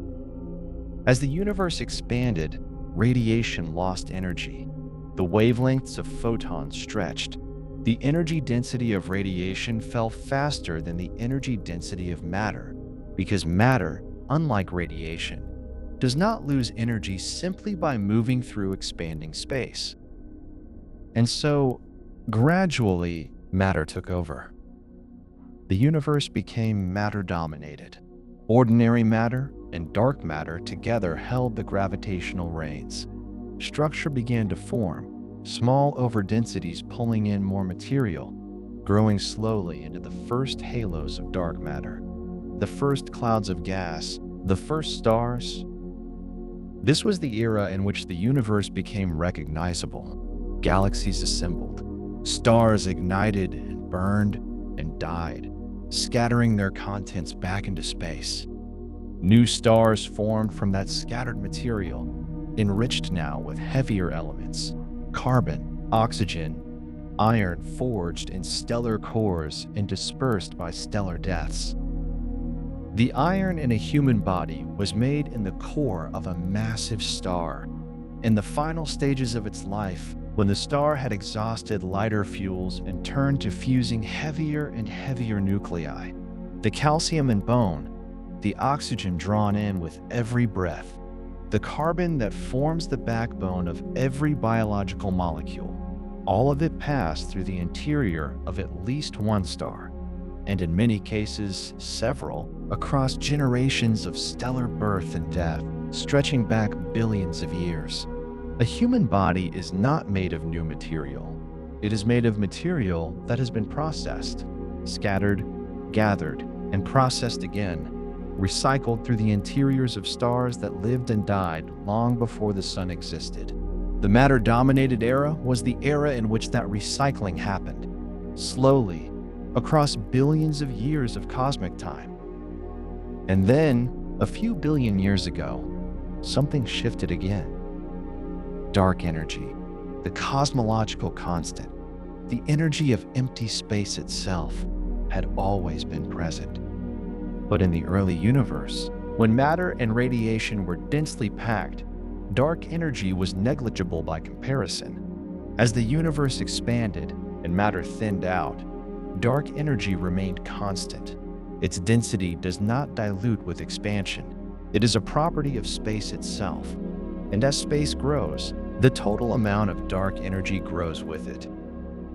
Eventually, dark energy overtook matter. The transition was not sudden. It was a slow tipping of the scales, occurring somewhere around 5 or 6 billion years ago, roughly when the solar system was beginning to form from a collapsing cloud of gas and dust enriched by generations of dead stars. At that moment in cosmic history, the universe crossed a threshold. Expansion, which had been decelerating under the gravitational pull of matter, began to accelerate. We live on the other side of that transition. The universe today is dark energy dominated. Expansion accelerates. The distances between galaxy clusters grow faster with each passing era, and the observable universe, the sphere of space from which light has had time to reach us, is, in a subtle sense, slowly contracting in terms of what we can ever hope to reach or influence. Lambda CDM describes all of this: the radiation era, the matter era, the dark energy era, the proportions of hydrogen and helium, the pattern of the microwave background, the clustering of galaxies across hundreds of millions of light years, 6 parameters, and a history that spans nearly 14 billion years. It is a model of remarkable economy, and it carries inside it the Hubble tension, that small, persistent disagreement between two ways of measuring the expansion rate. The model predicts one value, direct observation suggests another, and the gap, though narrow, has not closed. That tension does not break the model. Not yet. But it marks the edge of what the model can comfortably explain, the place where the next question begins to form, quietly, at the boundary of what is known. The universe expands. The model describes it. And somewhere just beyond the precision of our best instruments, something may be waiting, patient, unannounced, that the model has not yet learned to see. And so the universe expands. Not violently, not with any urgency we could feel, but steadily, relentlessly, in every direction, at once, stretching the space between galaxies the way a slow breath stretches fabric, gently, without tearing. And that expansion has a consequence that takes a long time to arrive, but arrives all the same. The galaxies are leaving. Not because they are moving through space in any ordinary sense, not because something is pushing them away, but because the space between us and them is growing, quietly accumulating distance the way a river accumulates miles, until, eventually, the light they send toward us can no longer keep pace with the widening gap. One by one, across timescales that dwarf the current age of the universe, the galaxies will cross a threshold. Not a wall, not an edge, simply a distance beyond which their light, traveling at the only speed light knows how to travel, can no longer close the gap between us, and they will vanish. Not in any dramatic sense. No flash, no signal. They will simply stop arriving. Their last photons will reach us, and then there will be no more. And the sky in their direction will be, to any instrument we could imagine, empty. This is already happening. In a sense, galaxies beyond roughly 16 billion light years are already receding faster than light can travel. Not because anything is moving faster than light through space, nothing does, but because space itself is expanding, and enough of it, expanding fast enough, adds up to a recession speed that exceeds the speed of light.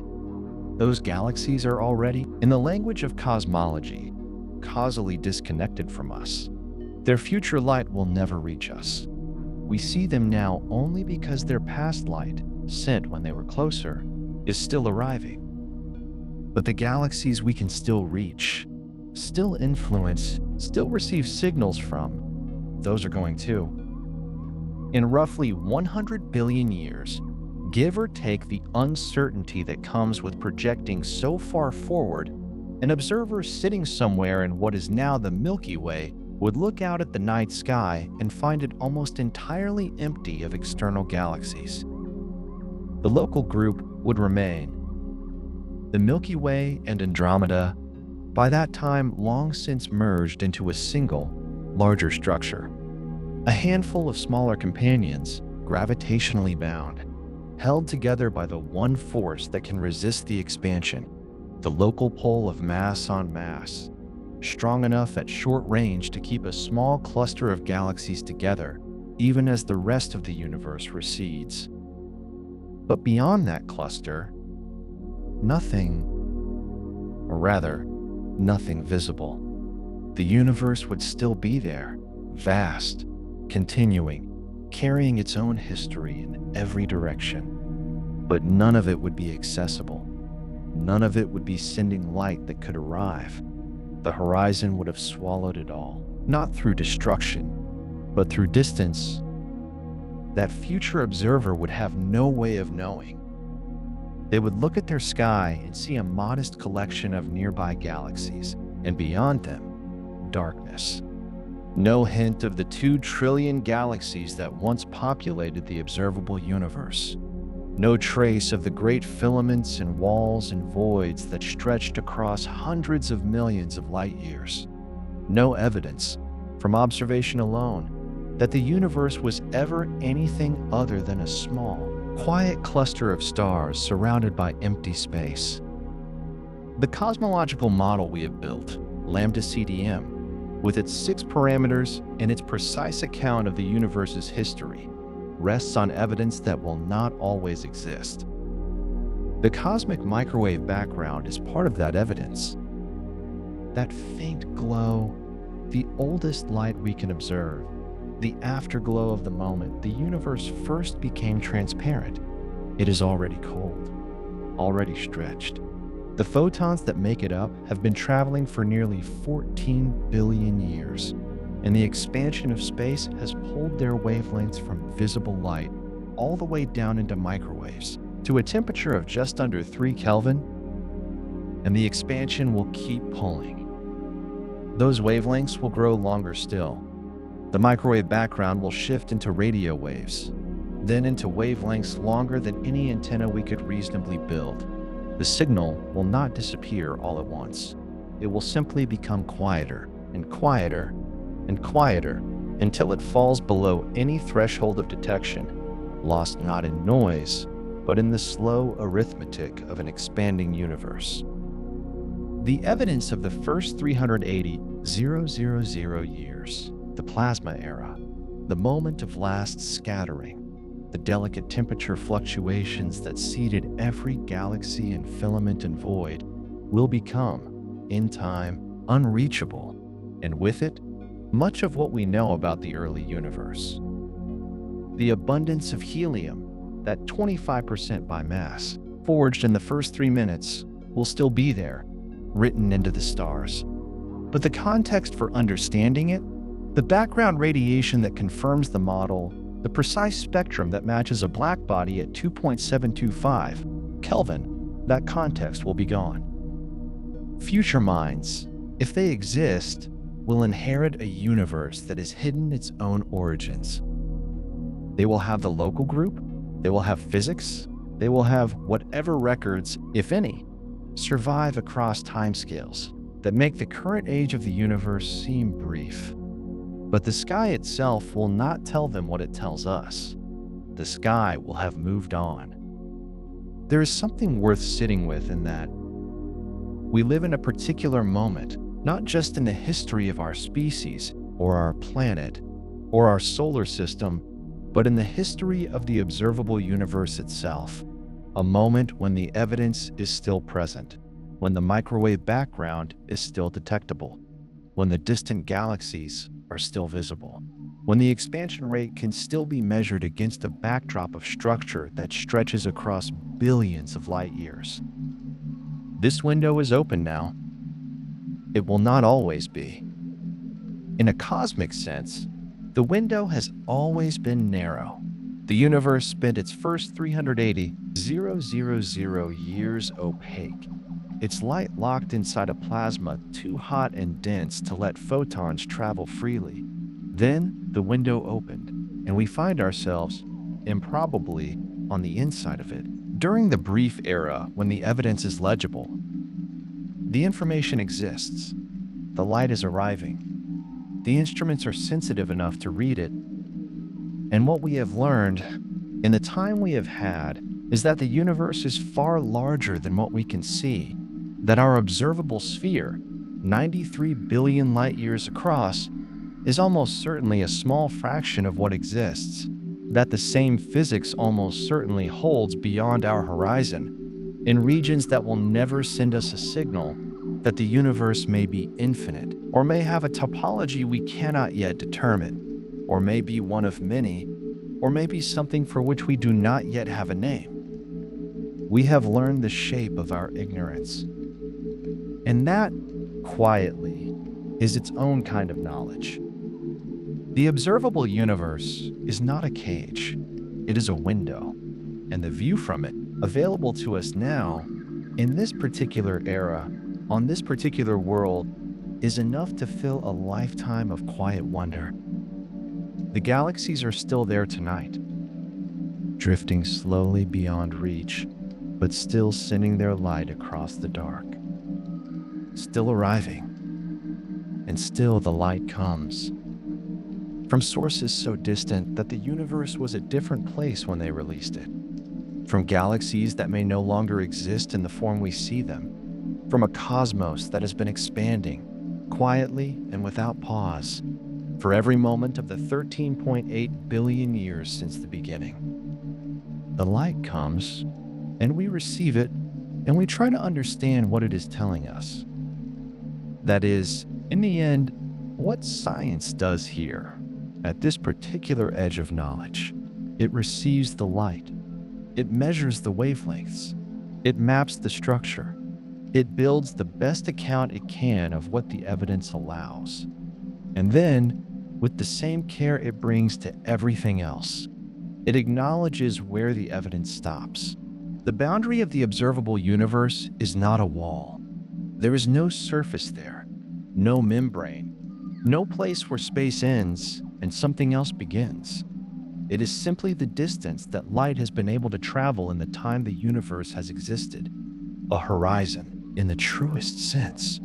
Not a feature of the universe itself, but a feature of our position within it, and of the finite speed at which information moves. That speed, the speed of light, is one of the deepest facts we know. It is not simply the velocity of a very fast particle. It is something woven into the structure of space and time themselves.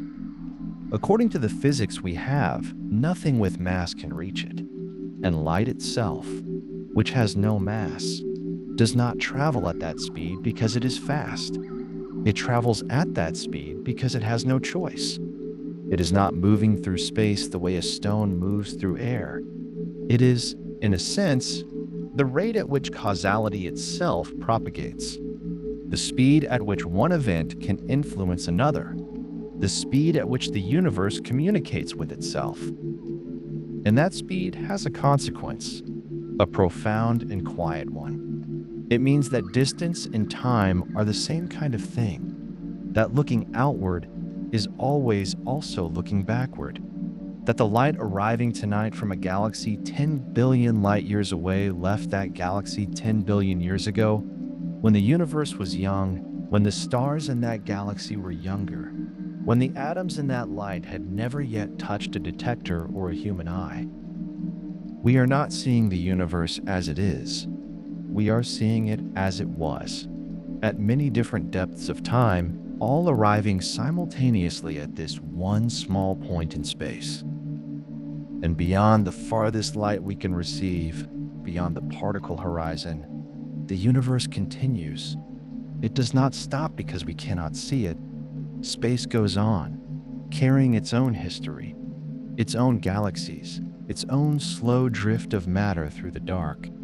The same hydrogen, the same helium, the same physics, the same story, told in regions that will never send us a signal and never receive one from us. We know this not because we have seen it, but because there is no reason to expect otherwise.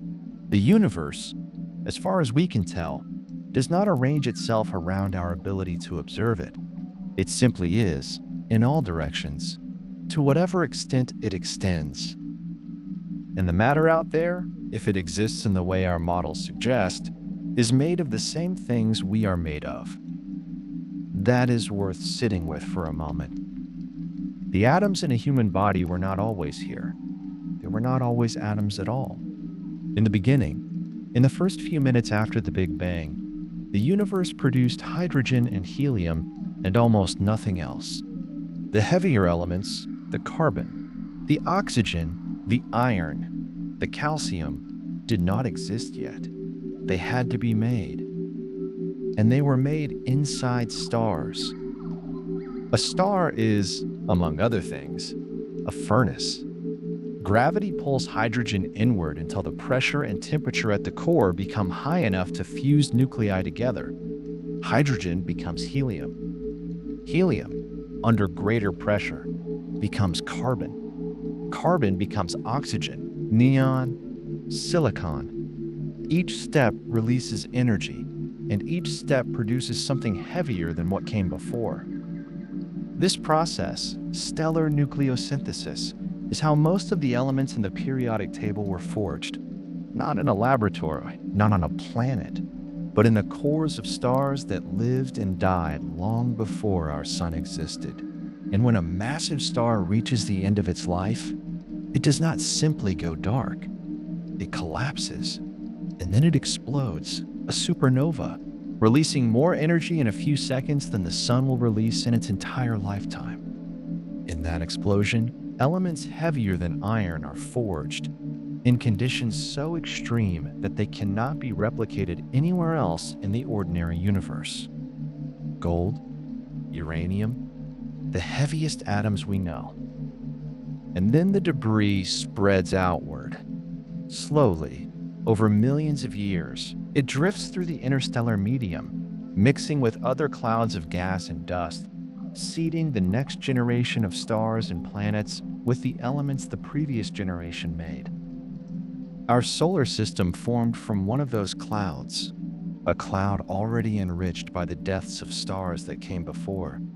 The sun condensed at the center, and the remaining material, the dust, the ice, the heavier elements, gathered into planets, into this planet, into the ground and the oceans, and eventually into the first living things, and eventually into us. The calcium in bone was made in a stellar core. The iron in blood was scattered by a supernova. The oxygen drawn in with each breath was forged in a star that no longer exists. We are, in the most literal sense, made of material that has passed through the interiors of dying stars, recycled, scattered, gathered again, and assembled over billions of years into something that can look up and ask where it came from. That is not a metaphor. It is chemistry and astrophysics and the long, patient work of gravity and time. And the same process is almost certainly happening right now in the regions beyond our horizon. Stars forming, burning, dying. Elements being made and scattered. Matter cycling through generations of stellar life. The universe, in all its unreachable extent, quietly continuing the same work it has always done. We cannot see it. We will never see it. But we know the physics, and the physics does not stop at our horizon.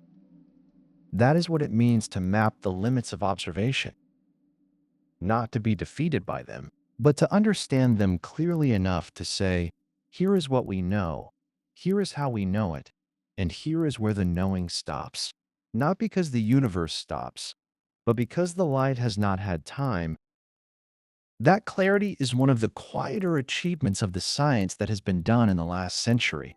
The ability to say, with precision, not just what we have found, but what we cannot find and why, and what that boundary means. The observable universe is not a cage. It is a window. And through it, we have seen the oldest light in the cosmos. We have traced the structure of 100 billion galaxies. We have read the history of matter from the first minutes to the present. We have found our own origin in the cores of stars that died before the sun was born. The window will not stay open forever. In time, the expansion will carry more and more of the universe beyond reach. The evidence will thin. The light will redshift into silence. But tonight, it is still arriving. The galaxies are still there. The CMB is still washing over this planet, as it has every moment since it was released.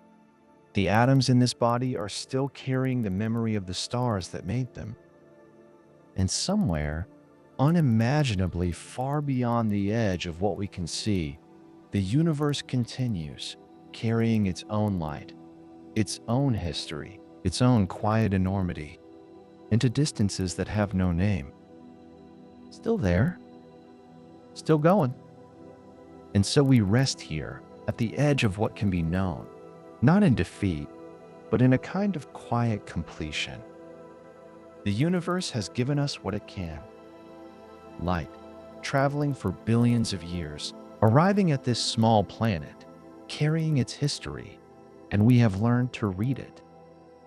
But there is another story woven into all of this, one that does not live out there, beyond the horizon. It lives here, in this body, in the weight of an arm resting on a pillow, in the slow rise and fall of a chest breathing in the dark. The atoms in a human body did not begin here. They began in stars. Not metaphorically, literally. The carbon, the oxygen, the iron, the calcium, every element heavier than hydrogen and most of the helium was forged inside a star or in the violence of a star's death, long before this planet existed. The universe, when it was very young, contained almost nothing but hydrogen and helium. A little lithium, that was all. The periodic table, as we know it, was nearly empty. The heavier elements did not exist yet. They had to be made. And stars are where they were made. A star is, at its core, a furnace. Not a furnace burning wood or gas in the ordinary sense. A furnace of nuclear fusion, where atomic nuclei are pressed together under such extreme heat and pressure that they merge. And in merging, they release energy, and they become something new. In the core of a star like our sun, hydrogen nuclei fuse into helium. 4 hydrogen nuclei become 1 helium nucleus, and a small amount of mass is converted into light and heat. That light is what we see when we look at the sky during the day. That warmth is what we feel on skin. But the sun is a relatively modest star. It will spend its life fusing hydrogen and eventually helium, and it will not go much further. It will end quietly, shedding its outer layers, leaving behind a dense remnant. More massive stars go further. When a massive star exhausts its hydrogen, it begins fusing helium into carbon, then carbon into neon, then neon into oxygen, then oxygen into silicon. Each stage burns faster than the last. The star is racing through its fuel, building heavier and heavier elements in nested shells around its core. And then it reaches iron. Iron is where the story changes. Fusing elements lighter than iron releases energy. That is what keeps a star alive, what holds it against the inward pull of its own gravity. But fusing iron absorbs energy rather than releasing it. iron is the end of the road for stellar fusion. The core cannot burn any further. And so the core collapses. In less than a second, the inner core of a massive star, a sphere of iron roughly the size of Earth, collapses to a ball, perhaps 20 kilometers across. The density becomes almost incomprehensible. Protons and electrons are crushed together into neutrons, and then the collapse bounces. The outer layers of the star, still falling inward, slam into that rebounding core. And the result is one of the most energetic events in the observable universe, a supernova. In those final moments, and in the shockwave that follows, the conditions are extreme enough to forge elements that no ordinary stellar furnace could produce. Nickel, zinc, gold, platinum, uranium, elements that required not just heat and pressure, but the specific violence of a dying star to exist at all. And then the star throws all of it outward. The explosion scatters the star's material across light years of space. Clouds of gas and dust, rich with carbon and oxygen and iron and dozens of other elements, drift through the galaxy, slowly cooling, slowly mixing with the hydrogen and helium already there. And in time, gravity gathers those clouds again. A new star forms, and around it, the heavier elements, too dense to be swept away, begin to clump together. Dust grains stick to one another. Pebbles form, then boulders. Then, over millions of years, planets. This is how Earth was made. Not from fresh material, but from the recycled debris of stars that lived and died before the sun was born. The sun itself formed from a cloud that had already been enriched by previous generations of stellar death. The iron at Earth's core, the silicon in its rocks, the carbon in every living thing, all of it passed through at least one star, and possibly several, before it arrived here. The oxygen being breathed right now was fused in the core of a star that no longer exists. The carbon in every cell of this body was forged in a stellar furnace, scattered in a supernova, drifted through space, gathered into a solar nebula, incorporated into a planet, cycled through oceans and atmosphere and living things across billions of years, and arrived here, in this breath, in this moment. There is a particular kind of stillness that comes from holding that thought gently, not with urgency, just with quiet recognition. The body is not separate from the cosmos. It is made of it. Assembled from material that has been part of nebulae, of stellar cores, of the cold dark between stars. The same atoms that once burned at millions of degrees are now, in this moment, resting in the dark, breathing slowly, drifting towards sleep. And the story does not stop with supernovae. Some elements were made in collisions between neutron stars, the dense remnants left behind after massive stars collapse. When two neutron stars spiral together and merge, the collision produces a brief, extraordinary burst of energy and a flood of heavy elements. Gold, in particular, is thought to be forged largely in these collisions. The gold in a ring, in a filling, in any small piece of jewelry. It likely came from two neutron stars that found each other across the darkness and merged in a fraction of a second, billions of years ago. The universe has many forges, and the material passes through all of them, over and over, across billions of years, before it finds its way into something as improbable as a living body on a small planet orbiting an ordinary star.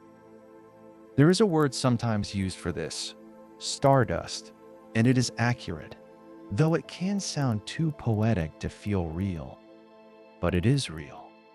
The calcium in bone was made in a star.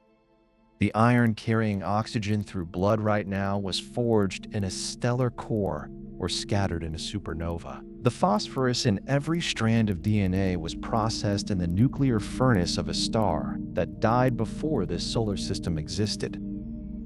This is not a metaphor. It is chemistry. It is nuclear physics.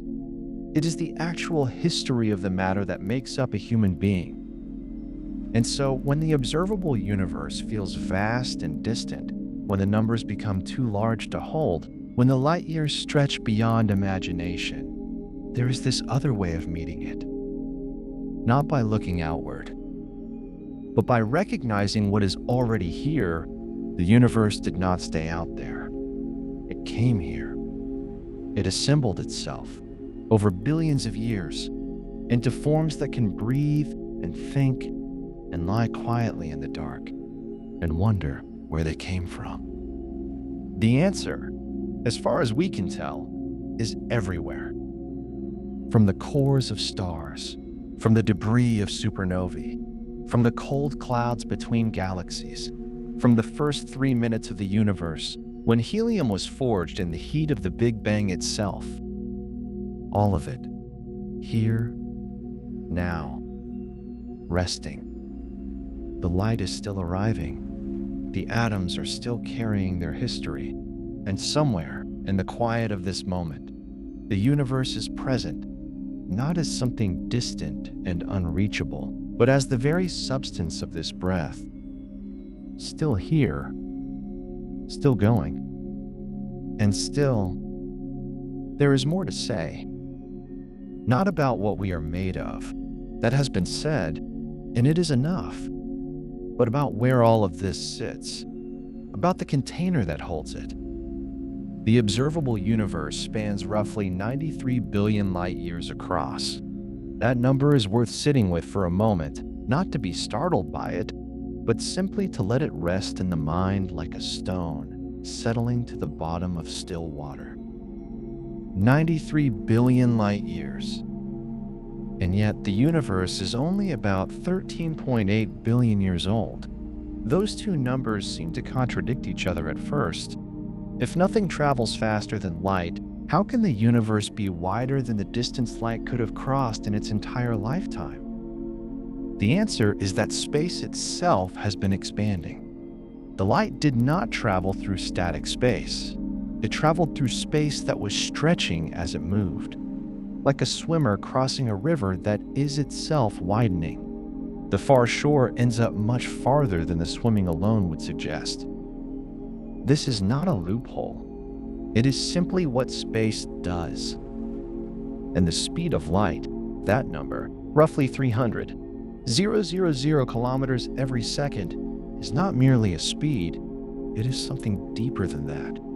It is woven into the structure of space and time themselves. When Einstein worked through the geometry of relativity, he found that the speed of light is the rate at which time and space trade off against each other. It is the conversion factor between them. The universe is not simply a place where light happens to move quickly. It is a place where the speed of light defines what simultaneity means, what causality means, what it means for one event to be able to influence another. Nothing with mass can reach it. The closer you approach the speed of light, the more energy is required to go faster, and that requirement grows without limit. Mass itself increases with velocity, in a sense. The universe does not forbid faster travel through some arbitrary rule. It forbids it because the geometry of space-time makes it structurally impossible, like trying to travel north from the North Pole. The direction simply does not exist. And light itself, massless, traveling always at exactly c, does not experience time at all. From the perspective of a photon, if such a perspective could be said to exist, the journey from a distant star to your eye takes no time whatsoever. Emission and absorption are, in some sense, the same moment. It is only from the outside, from the frame of matter, that the journey appears to take years, or millennia, or billions of years.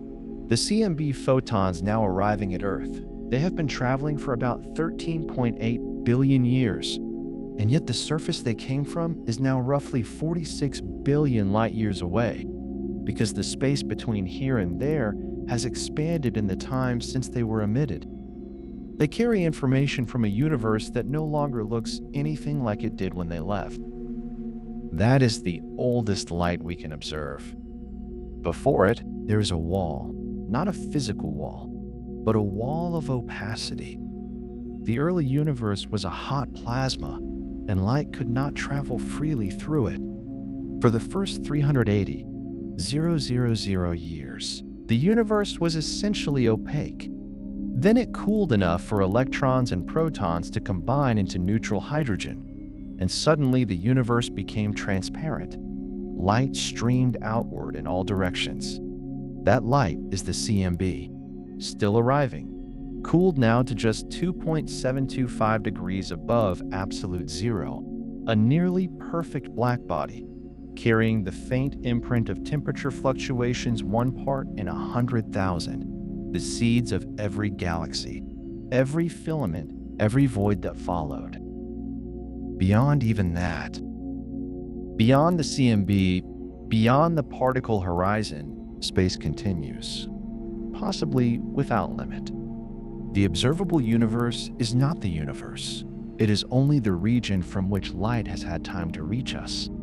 Every point in space has its own version of this horizon, its own observable bubble centered on itself. There's nothing special about our position. We are simply here, and here is where our horizon is drawn. The total universe may be at least 250 times larger than what we can see.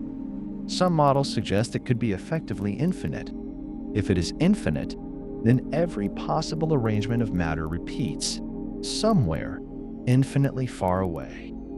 The nearest statistical copy of everything within our observable universe, every galaxy, every atom, every particular configuration of matter, would be roughly 10 to the power of 10 to the power of 118 meters away.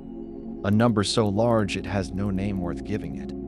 A distance that makes the observable universe seem, by comparison, like a single grain of sand on an endless shore. These are not fantasies. They are quiet inferences from the mathematics of inflation and probability. Whether they correspond to anything real remains, honestly, unknown. The large-scale structure of what we can see is itself almost incomprehensible in its scale. Filaments of galaxies stretching across hundreds of millions of light years, vast voids between them, nearly empty, spanning comparable distances. The largest known structure in the observable universe stretches roughly 10 billion light years from end to end, a wall of galaxies so large that light, traveling at the only speed it knows, would take 10 billion years to cross it. And yet even all of this, is only the window. The universe does not end at our horizon. It continues, quietly, in every direction we will never see, carrying its own history, its own structures, its own light traveling between its own galaxies toward horizons we will never share. There is something worth holding gently here, not with urgency, but with a kind of quiet honesty. The boundary of the observable universe is not a wall. It is not an edge where space stops. It is simply the limit of what light has had time to cross. A horizon, like the one at sea, that moves as you move. That is always exactly as far as the physics allows. And in the far future, that horizon will swallow more and more of what we can currently see. Galaxies already beyond roughly 16 billion light years are receding faster than light can chase them. They are already, in a practical sense, gone. In roughly 100 billion years, an observer in our galaxy would look out and find only the local group remaining visible.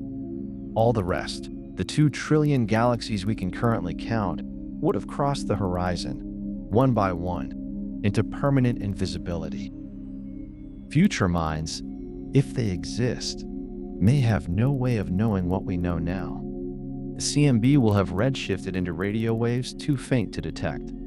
The evidence for the Big Bang, for inflation, for the large-scale structure of the cosmos, much of it will simply be gone beyond reach. What we have now, this brief window of observation, is not permanent.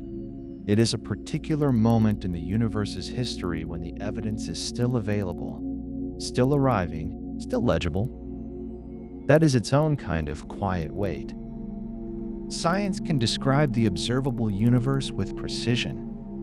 It can trace the history of matter from the first 3 minutes to the present moment. It can map the CMB, measure the Hubble constant, model the growth of structure across billions of years. And it can be honest, genuinely honest, about where that description ends, about what lies permanently beyond the reach of evidence. The boundary of knowledge is itself a kind of knowledge. To know what cannot be known, and why, that is not a failure. It is the shape of understanding. And so the universe sits, as it always has, vast beyond any number that carries meaning, mostly dark, mostly empty, threaded with light that has been traveling since before the Earth existed. Some of it still arriving, some of it already gone. The atoms in this body, forged in stars, carried here across billions of years, they rest now in the dark. The light is still coming, quietly, from everywhere.